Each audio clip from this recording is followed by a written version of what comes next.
Assalamualaikum warahmatullahi wabarakatuh. Halo teman-teman, ketemu lagi dengan saya di channelnya Kang Ares. Bagaimana kabar teman-teman semua? Semoga sehat selalu ya. Dan bagi teman-teman yang sudah mendukung channelnya Kang Ares, saya doakan semoga tercapai semua cita-citanya. Baik, di tangan saya ada iPhone XS ya. Sepertinya HP ini pernah diservis, ada segel di bagian bautnya ya. Nah, sekarang kita colokkan charger dan inilah penampakannya. Jadi hanya logo baterai. Kalau cerita yang punya HP ini awalnya kehabisan baterai, kemudian dicas sudah tidak mau. Nah, ini kasus yang sering terjadi ya, khususnya di iPhone. Ketika baterai terlalu ngedrop, itu sulit untuk dicas dengan charger biasa. Nah, kalau teman-teman punya adaptor yang fast charging atau yang minimal 3 ampere ya, itu biasanya mau ngangkat, tapi di sini karena saya juga tidak ada, ya mau nggak mau harus kita bongkar.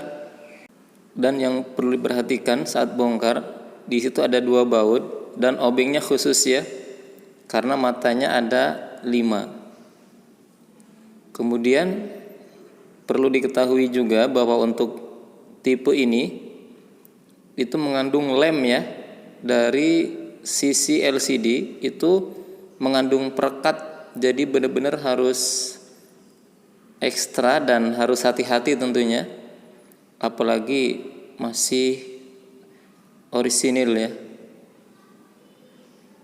Tapi sepertinya ini tidak terlalu sulit karena sudah pernah dibongkar. Karena ini termasuk HP anti air ya. Dan untuk iPhone tipe 7 ke atas itu fleksibelnya ada di samping ya, sama seperti tipe ini. Jadi hati-hati saat ngangkat, jangan dari bawah ke atas tapi dari samping kiri ke kanan. Nah, di sini letak bautnya ada 5 ya yang harus kita bongkar. Untuk yang lingkaran merah itu bautnya plus, namun yang lainnya itu matanya 3. Berarti sejauh ini ada 3 macam baut ya. Inilah termasuk salah satu kerumitan di HP iPhone ya, sehingga biaya perbaikannya pun di atas HP Android. Di samping itu juga dari sisi harga iPhone itu juga di atas Android ya. Nah, ini obengnya ada 3. Jadi yang merah itu untuk yang plus, yang silver itu untuk yang mata 3, kemudian yang ungu itu untuk baut luar yang matanya 5 ya. Jadi bagi teman-teman yang ingin membongkar iPhone XS ini, wajib mempunyai ketiga obeng ini. Bagi yang belum punya, bisa cari di toko online, banyak dijual, bahkan ada yang 1 set khusus untuk iPhone ya, bahkan lengkap dengan peralatan untuk mencongkel atau untuk melepas LCD, dan harganya pun sangat terjangkau, tidak sampai di angka 50.000. Oh ya, untuk soket baterai itu ada di urutan ketiga dari ujung ya. Sekarang kita cek apakah baterainya memang benar-benar kosong.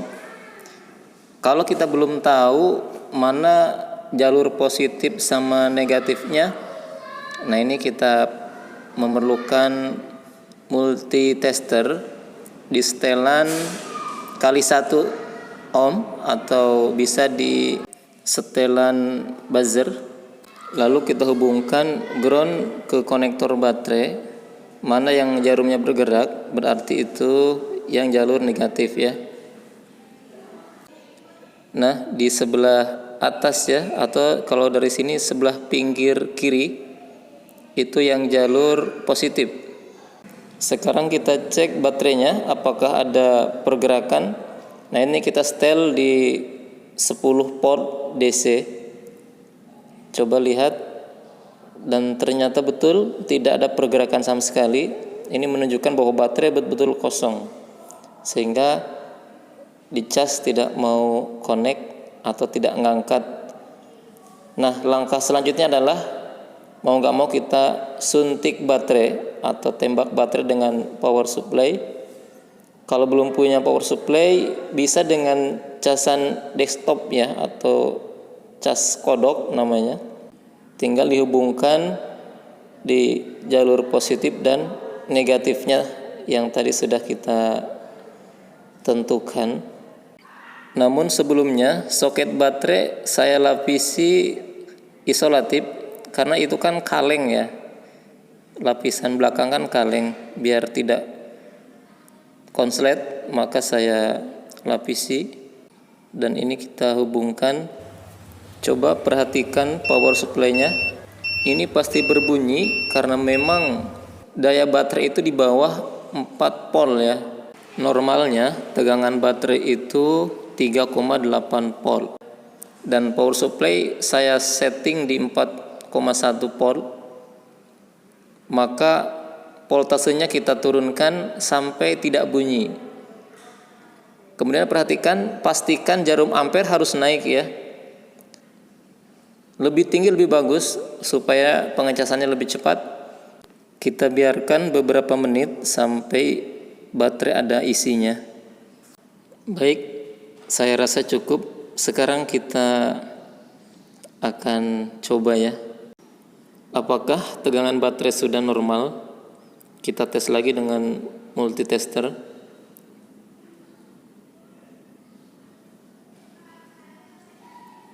Alhamdulillah sudah normal ya, ada di 3,8 volt. Harusnya ini sudah cukup untuk melakukan pengisian dengan charger. Kita hubungkan soket baterainya atau konektor baterai, dan sekarang akan kita coba cas dengan kabel charger. Bismillahirrahmanirrahim. Alhamdulillah, mission complete, kasus ditutup. Setelah nyala kita tunggu beberapa menit apakah pengisian bertambah, dan sepertinya nambah, sekarang sudah 5%. Baik, selanjutnya kita rapikan kembali. Nah, ini kaleng penutup soket. Di sini harus hati-hati, jangan sampai bautnya ketukar karena panjangnya berbeda ya, antara yang plus dengan yang matanya 3. Ini akan beresiko nanti ya. Banyak kasus salah masang baut, HP ngeblank, HP mati. Dan agar lebih aman, saya biasa menyimpan baut itu di magnet seperti ini, karena ini sangat kecil sekali, ketiup angin aja udah terbang ya. Adapun pesan moral dari kasus ini adalah jangan biasakan ngecas HP nunggu sampai baterainya habis. Sekarang kita pasangkan kembali LCD-nya. Hati-hati, lihat fleksibelnya, jangan ada yang keganjel, terutama di bagian pinggir. Dan pastikan setiap sisinya rapat seperti semula ya. Pelan-pelan diusap sambil ditekan sampai rapat kembali, karena lem bawaan itu perekatnya masih nempel ya. Nah, ini finishing adalah baut luar ada 2. Baik, sampai di sini dulu teman-teman. Sampai ketemu lagi di video selanjutnya insyaallah.